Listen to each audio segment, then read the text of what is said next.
하나님 말씀은 히브리서 12장 1절에서 11절까지 말씀입니다. 히브리서 12장 1절에서 11절까지 말씀을 우리 교독해서 함께 보겠습니다. 히브리서 12장 1절에서 11절까지 말씀입니다. 제가 먼저 읽겠습니다. 이러므로 우리에게 구름같이 둘러싼 허다한 증인들이 있으니 모든 무거운 것과 얽매이기 쉬운 죄를 벗어버리고 인내로서 우리 앞에 당한 경주를 경주하며 믿음의 주여 또 온전케 하시는 이 예수를 바라보자. 저 앞에서 즐거움을 위하여 십자가를 참으사 부끄러움을 개의치 아니하시더니 하나님 보좌 우편에 앉으셨느니라. 너희가 피곤하여 낙심치 않기 위하여 죄인들의 이같이 자기에게 거역한 일을 참으신 자를 생각하라. 너희가 죄와 싸우되 대항치 아니하고 또 아들들에게 권하는 것 같이 너에게 권면하신 말씀을 잊었도다. 일러서되 내 아들아 주의 징계하심을 경히 여기지 말며 그에게 꾸지람을 받을 때에 낙심하지 말라. 주께서 그 사랑하는 자를 하시고 그 받으신 아들마다 채찍질 하심이니라 하셨으니 너희가 참음은 징계를 받기 위함이라. 하나님이 아들과 같이 너희를 대우하시나니 어찌 아비가 징계하지 않는 아들이 있으리요.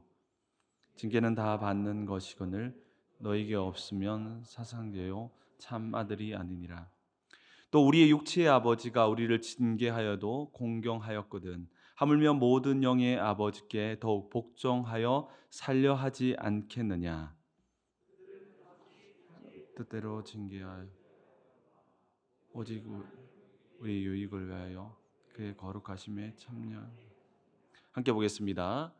무릇 징계가 당시에 즐거워 보이지 않고 슬퍼 보이나 후에 그로 말미암아 연단을 받은 자들은 의와 평강의 열매를 맺느니라.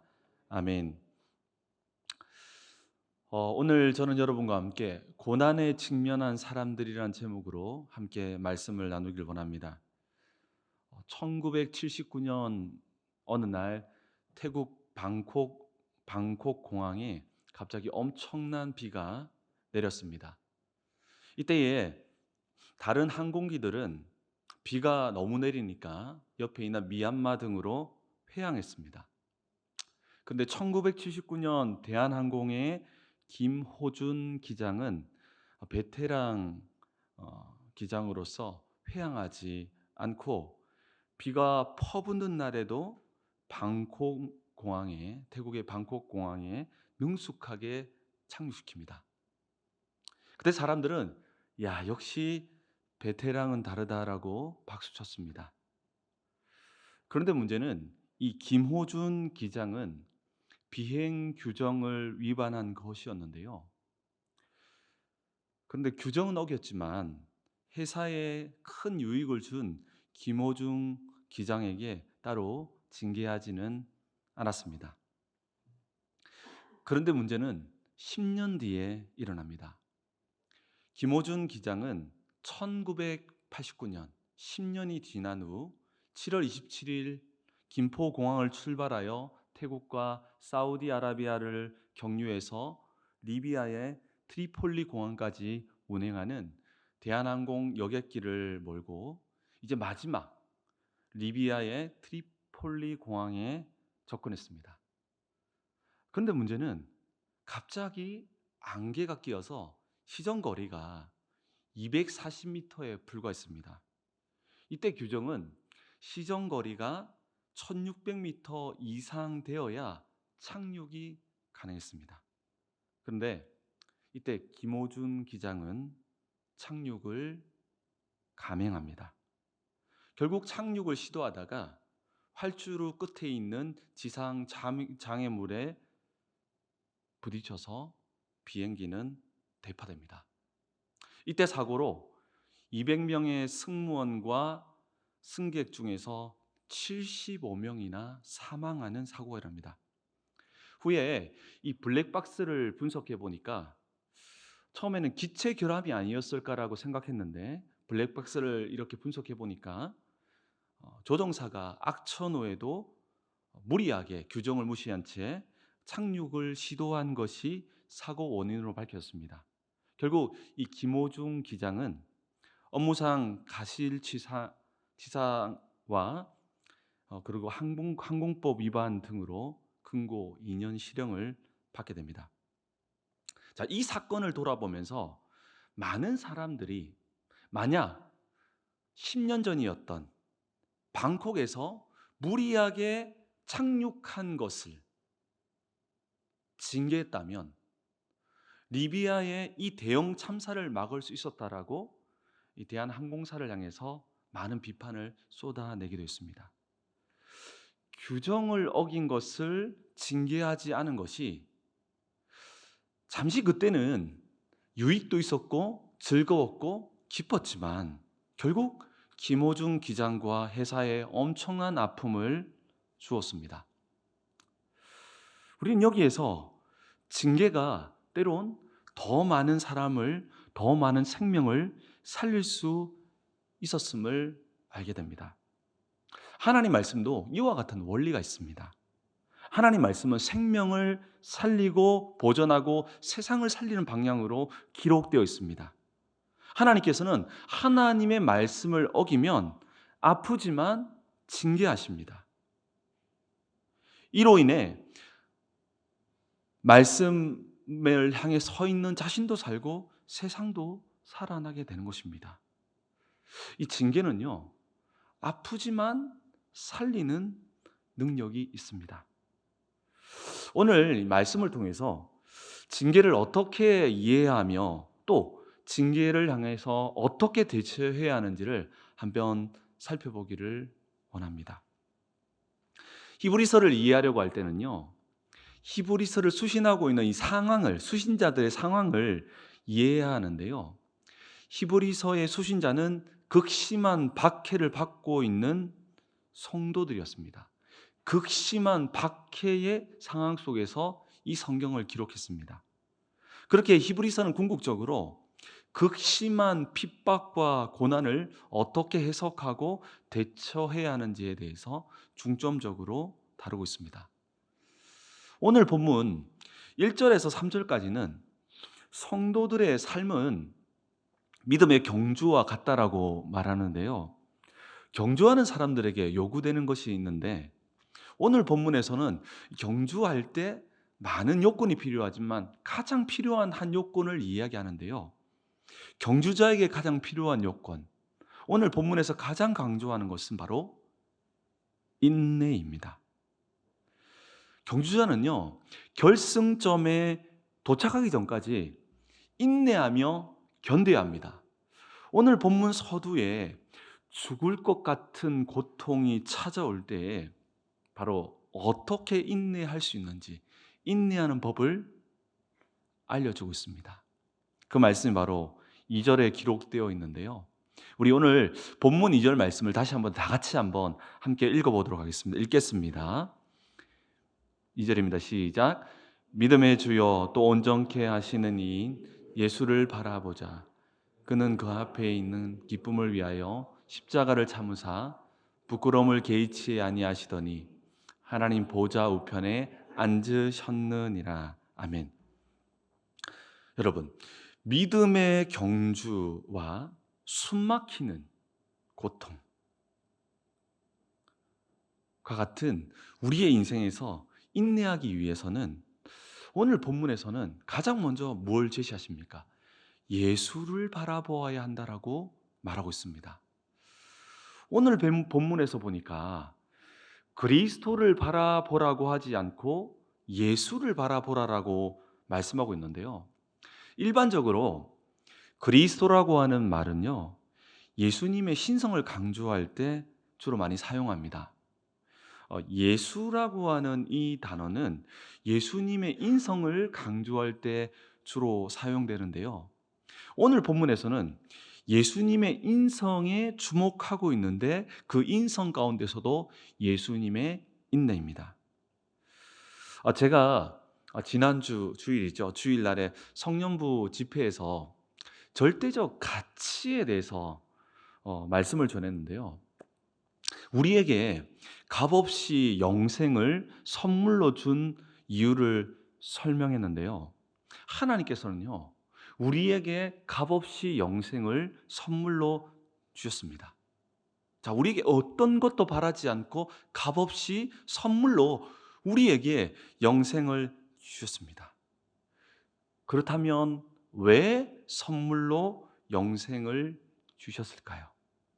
이렇게 영생을 선물로 주시면서 하나님께서 우리에게 기대하는 바는 무엇일까요? 은혜로 우리에게 이와 같이 주신 것은 우리 인생의 중요한 방향을 제시하기 위함인데요. 영생을 선물로 받은 사람이라면 하나님께서 제시한 이 인생의 방향을 이해해야 하는데요. 영생을 선물로 받은 사람의 인생의 방향은 무엇입니까? 여러분들은 영생을 선물로 얻은 사람들 아닙니까? 우리가 영생을 선물로 받았다면 우리의 인생을 향해서 어떤 방향을 하나님께서 요청하실까요? 한마디로 말하면 그리스도를 위하여입니다. 그리스도를 위하여. 우리는 그리스도를 위하여 공부를 하고, 그리스도를 위하여 밥을 먹고, 그리스도를 위하여 일을 하고, 그리스도를 위하여 자녀를 양육하고, 그리스도를 위하여 돈을 벌어야 한다는 것이죠. 여러분, 빌립보서 1장 29절에 이에 대한 내용이 기록되어 있는데요. 자, 자막이 나와 있으니까 빌립보서 1장 29절 말씀 같이 한번 읽어보겠습니다. 읽겠습니다. 시작. 그리스도를 위하여 너에게 은혜를 주신 것은 다만 그를 믿을 뿐 아니라 또한 그를 위하여 고난도 받게 하려 하심이라. 여러분, 바울은 빌립보 교인을 향해서 은혜로 주신 것은, 은혜로 영생을 주신 것은 그 앞에 그리스도를 위하여라고 말하고 있습니다. 그리스도를 위하여 살게 하기 위해서 영생을 선물로 주셨다는 것이죠. 그렇다면 그리스도를 위하여 살기 위한 성경적인 방법은 무엇일까요? 그것은 바로 그리스도로 말미암음입니다. 그리스도로 말미암은 삶이라는 것이죠. 나의 노력과 힘이 아닌 그리스도로 말미암은 나의 노력과 힘을 가질 때 비로소 그리스도를 위한 인생을 살게 된다는 것이죠. 그렇다면 그리스도로 말미암아 그리스도를 위하여 살아갈 때 맺게 되는 열매, 하나님이 기대하시는 열매가 무엇인 줄 아십니까? 바로 그리스도의 인내입니다. 바로 그리스도의 인내라는 것이죠. 교회는 그리스도로 말미암아 그리스도를 위하여 나아갈 때 맺게 되는 이 그리스도의 인내를 맺기를 원했습니다. 데살로니가서 3장 5절에 보면 이렇게 말씀하고 있습니다. 주께서 너희 마음을 인도하여 하나님의 사랑과 그리스도의 인내에 들어가게 하시기를 원하노라. 바울은 정말 우리가 하나님의 사랑을 누리고 깨달을 뿐 아니라 그리스도의 인내에 들어가는 것이 바로 영생을 가진 자의 모습이라고 말하는데요. 성도는 하나님의 사랑뿐 아니라 그리스도의 인내의 열매를 맺어야 한다는 것이죠. 빌립보서 1장 29절에 그리스도를 위하여 너희에게 은혜를 주신 것은 다만 그를 믿을 뿐 아니라 또한 그를 위하여 고난도 받게 하려 하심이라. 로 말씀하신 것처럼 우리가 받은 은혜의 복음은 그를 위하여 고난도 받게 하려 하심이라. 그리스도의 인내에 들어가게 하려 하심이라라고 말하고 있다는 것이죠.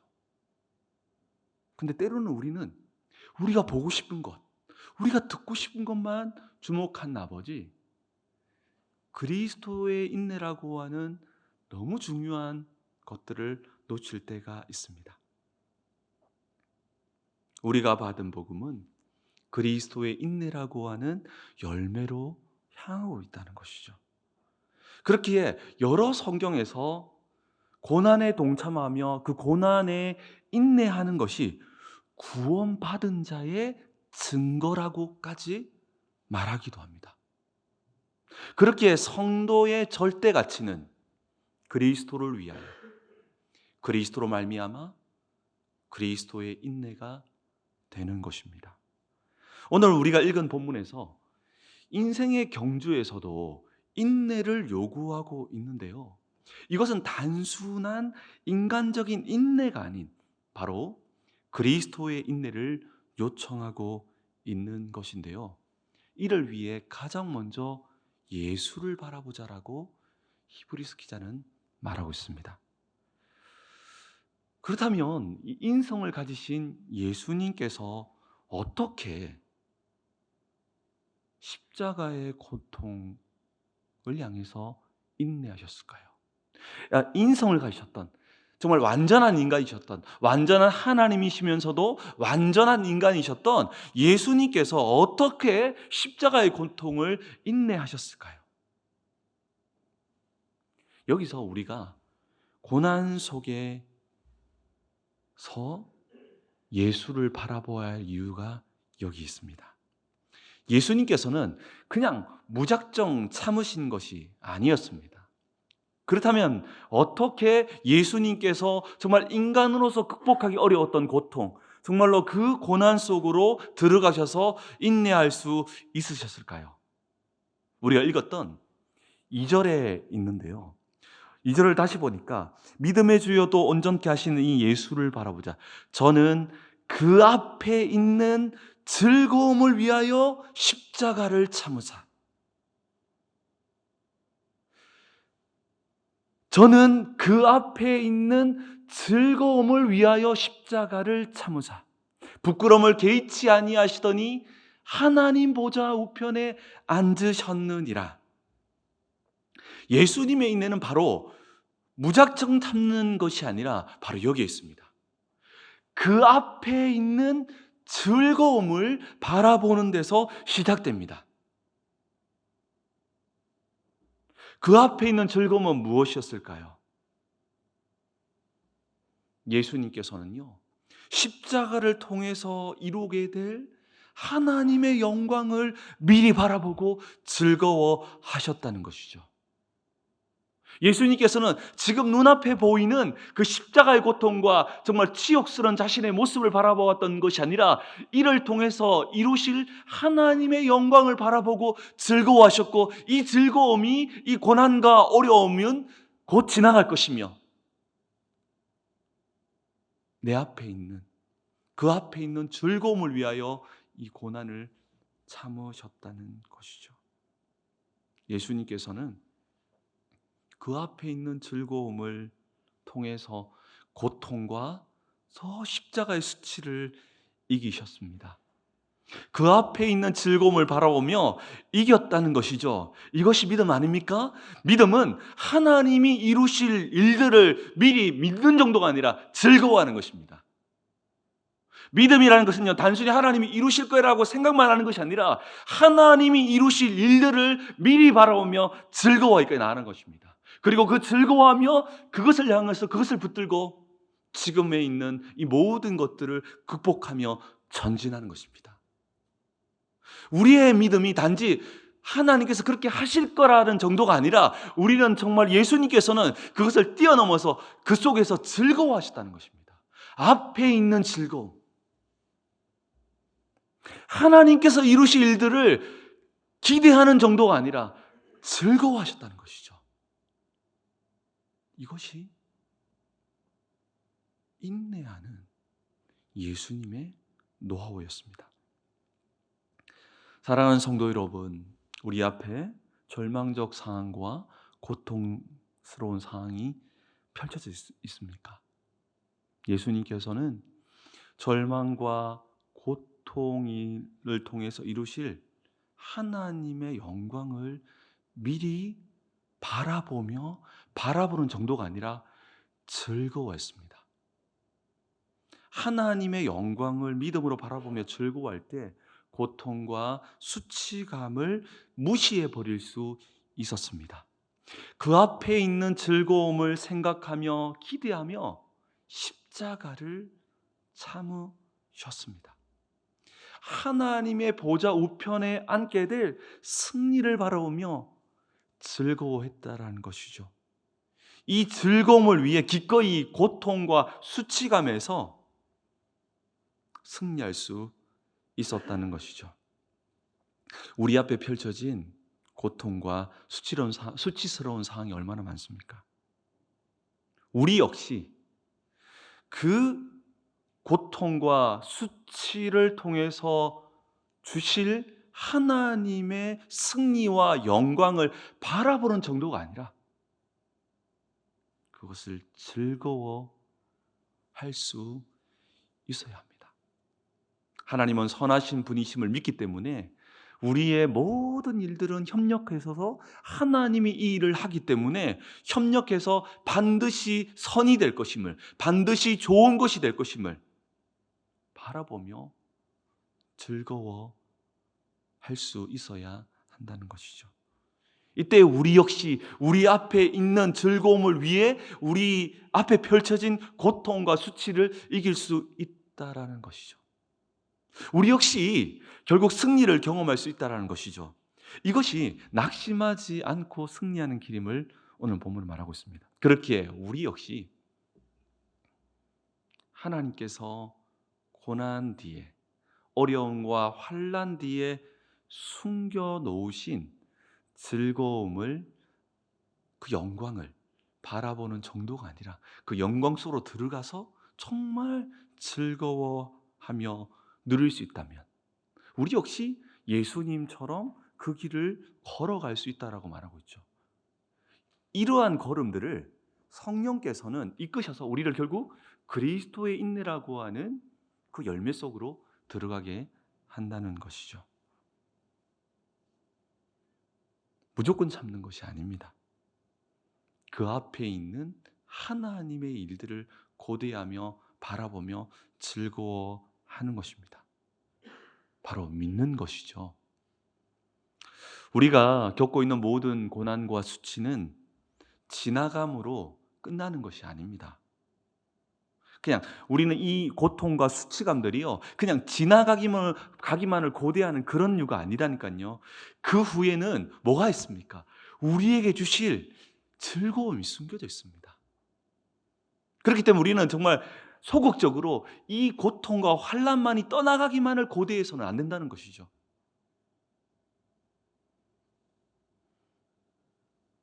이를 고대하고 즐거워해야 하며 이것이 바로 하나님을 믿는 것입니다. 이러한 소망과 기대가 결국 우리를 낙심하지 않게 하며 승리하게 하는 것입니다. 우리는 오늘 말씀을 통해서 그리스도로 말미암아 그리스도를 위한 삶을 살아가다가 정말 그리스도의 인내를 경험하게 되기를 예수 그리스도 이름으로 축원합니다. 오늘 본문 4절에서 11절까지는 또한 징계에 대해서 말씀하는데요. 여러분, 오늘 본문에서 이 징계는요, 하나님의 자녀임을 보여주는 증거라고까지 말하고 있습니다. 여기에서 이 징계라고 하는 이 단어를 해석을 잘해야 되는데요. 여러분, 일반적으로 징계하면 뭐가 생각납니까? 잘 못해서 혼나거나 맞는 걸 생각하죠. 이 징계라는 단어는 단지 잘못해서 벌을 받는 징계를 말하는 것이 아닙니다.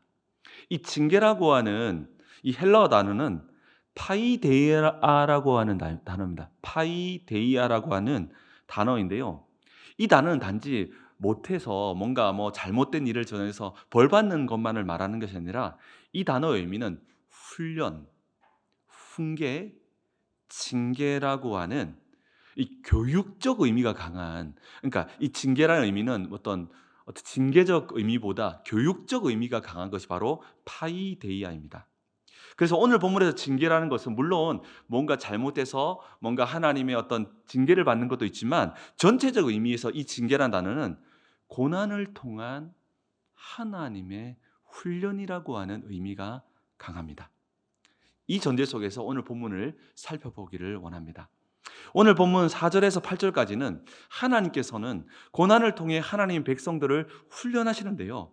이것이 바로 하나님의 자녀임을 드러내는 증거라고 말하면서 징계를 받을 때에 낙심하지 말고 인내하라라고 말씀합니다.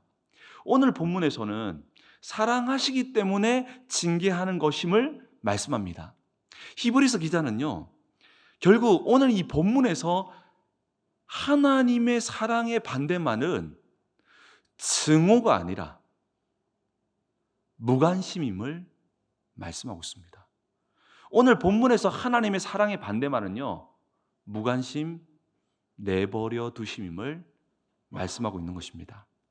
사랑하기 때문에 포기하지 않고 훈련하시어 결국 거룩에 이르게 하신다는 것이죠. 하나님 백성들에게 이 거룩이 생명처럼 소중한 이유는 무엇일까요? 또 하나님께서 이토록 내가 거룩하니 너희도 거룩하라라고 이렇게 정말 계속해서 성경이 강조하는 이유는 무엇일까요? 우리가 거룩에 이를 때에 하나님을 닮아가게 되고요. 하나님을 닮아가게 될 때 하나님과의 더 깊은 교제가 가능하기 때문입니다. 하나님과의 더 친밀해지는 관계적 축복이 바로 거룩이라는 것이죠. 이를 위해 인생의 징계를 사용하여 거룩에 이르게 한다고 오늘 본문은 말하고 있습니다. 결국 징계를 통해 거룩에 이르게 함으로 하나님과의 친밀함을 이루기를 원하셨다는 것이죠. 그러면서 9절에서 11절까지는 징계에 순종할 때의 유익을 말하는데요. 육의 아버지께서도 사랑으로 징계할 때 공경하듯이 그때 당시에는 이 성경을 기록할 당시에는 이러한 문화가 더 강했습니다. 하나님 아버지께서 징계하실 때는 더욱 징계에 복종해야 함을 말합니다. 왜냐하면 하나님께서는 성도의 유익을 위해서 고난을 통해서 훈련하시기 때문인데요. 그렇다면 성도의 유익은 무엇일까요? 바로 거룩에 참여함으로 하나님과 더욱 친밀해져서 오늘 본문에서는 결국 의와 평강이라고 하는 하나님 안에서 경험할 수 있는 것들을 우리의 인생 가운데에 경험하게 한다는 것이죠. 그렇다면 오늘 본문에서 우리에게 징계, 곧 고난을 통한 하나님의 훈련이 시작될 때 우리는 어떻게 해야 할까요? 우리에게 징계 곧 고난을 통한 하나님의 훈련이 시작될 때 우리는 정말 어떻게 해야 할까요? 가장 먼저는 예수님처럼 앞에 있는 즐거움을 생각해야 합니다.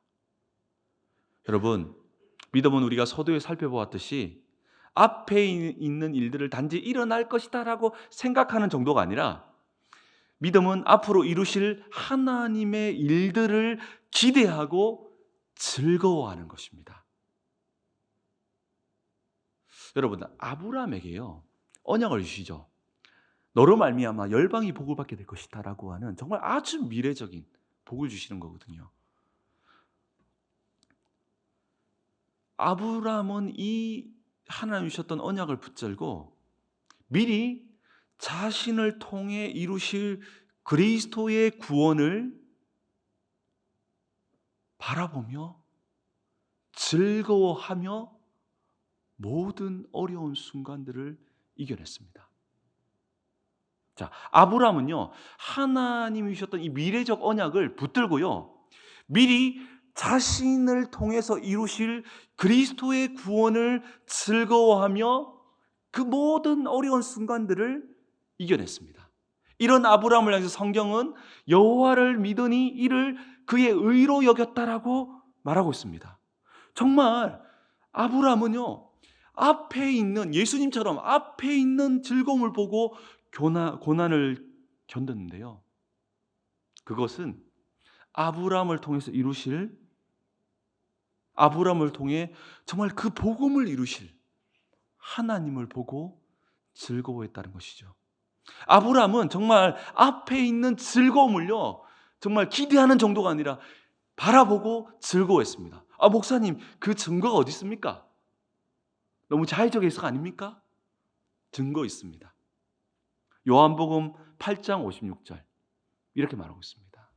너희 조상 아브라함은 나이 때 볼 것을 즐거워하다가 보고 기뻐한다. 아브라함은요, 정말 그 언약을 받을 때요, 정말 예수님의 그 모든 그 그리스도를 통해 이루실 이 모든 것들을요, 기대하는 정도가 아니라 어떻게 했습니까? 즐거워하다가 기뻐했습니다. 그것이요, 아브라함의 수많은 역경들과 고난을 이겨낼 수 있었던 힘이었다니까요.